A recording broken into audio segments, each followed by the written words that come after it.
Hey guys, welcome back for 2022's first episode of The Suited Shootist. Everybody be cool, nobody screw it up.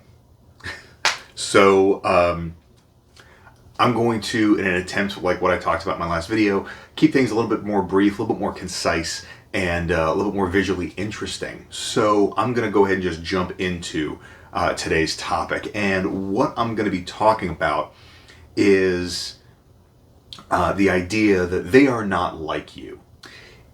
I heard this expression popularized by the late Dr. William Aprill. If you are unfamiliar with Dr. Aprill, first off, shame on you. I'm going to include a link down in the description to his memorial tribute page, and it is all of his open source content that he was involved in, so that way you can kind of avail yourself of it. I highly recommend it. But secondly, one of the things that he did was this series that he would call They Are Not You Tuesday.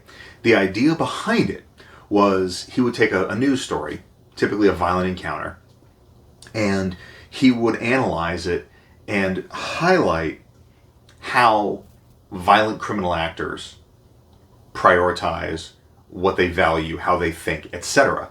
Because one of the mistakes that we as civilian defenders tend to make is we project our worldview and our values onto others. You hear this a lot when you read stories of sort of normal people being victimized, and they talk about, well, I can't understand why X. And that is this underlying theme that transcends just violent encounters, but it's very common that when somebody can't understand something, why another party would think a certain way or value something that they don't put any real importance on, they tend to just dismiss it outright. And I really think that that idea that they are not you is worth attaching to all facets of life. And it's applicable when it comes to style and wardrobe. And here's why. It's very easy for the idea of putting care and concern into your image and into your style to be misinterpreted as snobbery or some kind of exclusivity. And that's certainly not the case. Just because we all make judgments based on visual information doesn't mean that I'm going to treat somebody poorly simply based on how they're dressed. It is a total package.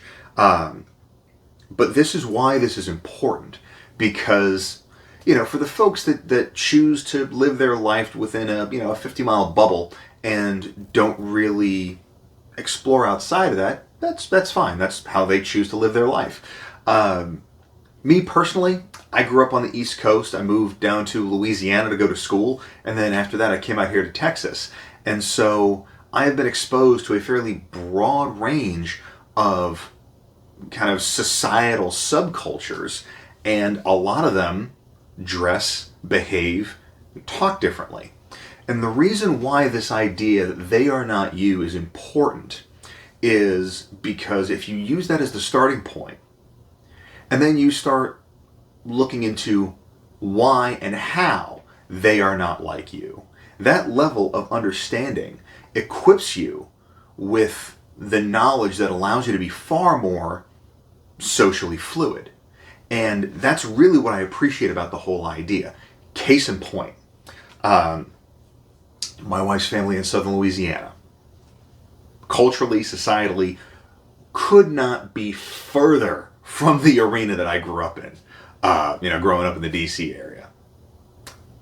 But if I had simply taken my, city slicker mentality when we went out there last year for New Year's, when I showed up in button-down shirts and, nice slacks and expensive leather shoes, I'd have stuck out like a sore thumb. Simply from the standpoint of what I was wearing would not have been appropriate for the environment that I was going into. These are folks that quite literally, they hit the duck blind before work, and then on their way home, they swing by the deer camp. So it's a very different lifestyle than, the urban jungle that is Houston. So that's kind of the point of all this, is that I just took a little bit of time to understand the subculture, and made a point to develop enough of that understanding that when I showed up, I was wearing my beater boots, I was wearing, duck canvas, I had flannel, thermals, Henleys, that kind of stuff. I don't really have much camo in my closet, although that is kind of the staple uniform down there. But I never stuck out. I never drew attention to myself. If you were to just kind of glance across a group of us, you'd never go, okay, that's the guy that doesn't belong here. And that's why this is so critical, because it's exactly that. That attitude that they are not you immediately breaks the idea that your perceptions and your worldview are the only right answer. And this equally goes to kind of the other direction of it. I get a lot of pushback from folks that was like, oh, well, people shouldn't care how I'm dressed, they should care about my character. And you're 100% correct. Your character, how you conduct yourself, and who you are as a person is far more important than how you dress. That being said, packaging matters to a degree. At least to, some folks at some points. Dating, job interviews. There are circumstances where it can be a critical component. And just because the idea of being well dressed on a regular basis doesn't have a direct impact to somebody, doesn't mean that they're never going to come across a situation where it's not valuable.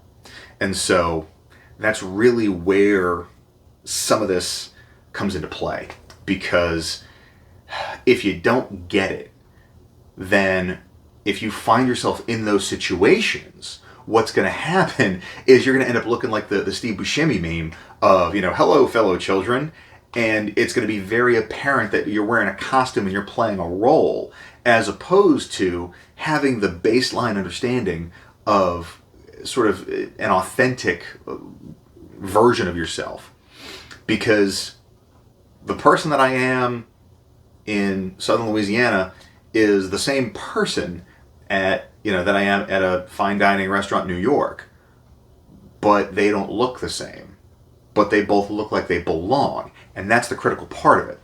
So take this idea that they are not you from the defensive side and expand the application a little bit, because when you do that, it really does make you start paying attention to how other people really behave, how they think, what makes them tick. And that's what gives you that social fluency that then allows you to navigate a broader spectrum without feeling out of place. So that's kind of the take on this. I'd love to hear what you guys think on this. Is there something that you've done to kind of apply this already? Do you think I'm just completely full of it? Or do you think that this is something that you should start putting into practice? Let me know. I'd love to hear down in the comments. So aside from that, if you haven't joined already, you've heard me talk about the Bespoke Solutions Facebook group. What we've got going on there is we've got some kind of case studies where people will share experiences of theirs. Some folks are working on improving and elevating their personal style, or just exploring style to begin with. And also making sure that we can kind of justify and incorporate the appropriate defensive tools into a more refined wardrobe. If you're getting mileage out of the channel and you want to support it directly, I've got my Patreon active as well. Lately, we've had a couple of fantastic live streams with some guests. I've got another one coming up here on Wednesday. So if you want to get in on that, then signing up for the Patreon is the only way to get access. And aside from that, hope everybody has a fantastic week. Stay dangerous. Stay sharp.